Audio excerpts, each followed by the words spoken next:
Good evening, everyone. Welcome to our channel EduHub Class 8, continuing with the chapter Crop Production and Management. This is the chapter of Science, and it is the first chapter. And we are doing with the book Oxford Nuisance in Everyday Life, Oxford, updated or latest edition. Okay. सो और ये book जो है Vishali Gupta Supriya D Sen and Shalini Bajaj के through written है. सो आप इसी book से consume करें data because most probably in every school this book is only published. Now starting with continuing with the topic, and today's topic is storage.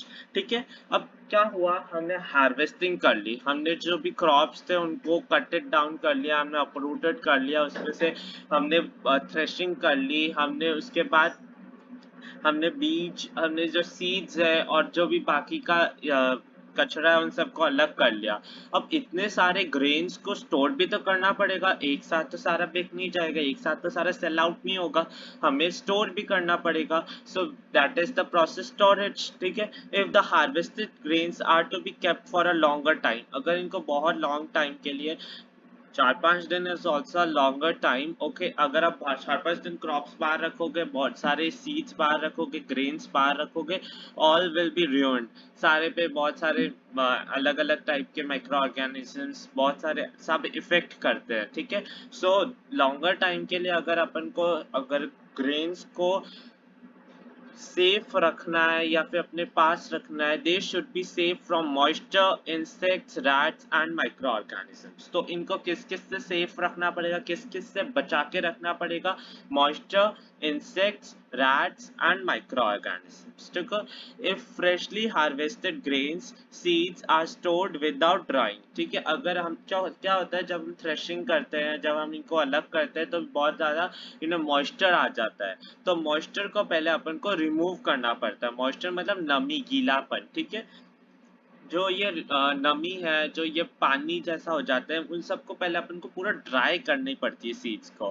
ठीक है. दे मे गेट स्पॉइल्ड और attacked by organisms. अगर हम इनको dry नहीं करेंगे, अपन इसको अगर सुखाएंगे नहीं इन सीड्स को, तो ये क्या होंगी, ये अटैक बाय ऑर्गेनिजम्स, बहुत सारे स्मॉल ऑर्गेनिजम्स से ये अटैक हो जाएंगे, लाइक चींटियां, एवरीथिंग, माइक्रो ऑर्गेनिजम्स और इंसेक्ट्स, रैट्स. ठीक है.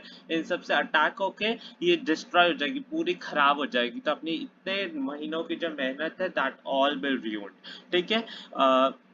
Making them unfit for use for germination, और आगे प्रोसेस के लिए काम ही नहीं आएगी. Hence before storing them the grains are properly dried in the sun to reduce the moisture in them. ठीक है. तो सबसे पहले, सब स्टोर करने से पहले जितने भी ग्रेन्स होते हैं उनको सुखाया जाता है, उनमें जितना भी मॉइस्चर प्रेजेंट होता है उसको सन के डायरेक्ट कांटेक्ट में रखा जाता है, जिससे पूरा के पूरा इवापोरेशन प्रोसेस होके सारा मॉइस्चर उड़ जाए. This prevents attack by insect, pests, bacteria and fungi. ये किससे प्रिवेंट करता है? ये क्रॉप्स को, इन क्रॉप्स की जो सीड्स हैं इनको किससे बचाता है?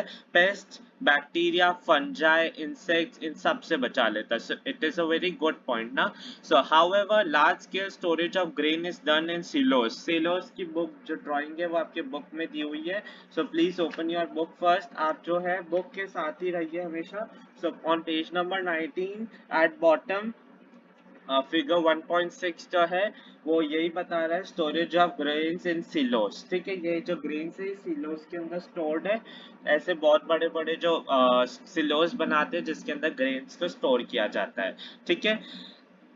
is done in silos or and granaries. Granaries के अंदर भी स्टोर किया जाता है to protect them from pests, rats like insects, rats, इन सब से बचाने के लिए. जूट के गनी बैग्स आते हैं उसके अंदर भी स्टोर किया जाता है. So this is the process storage. और that is for today guys. आज के लिए इतना ही काफी है.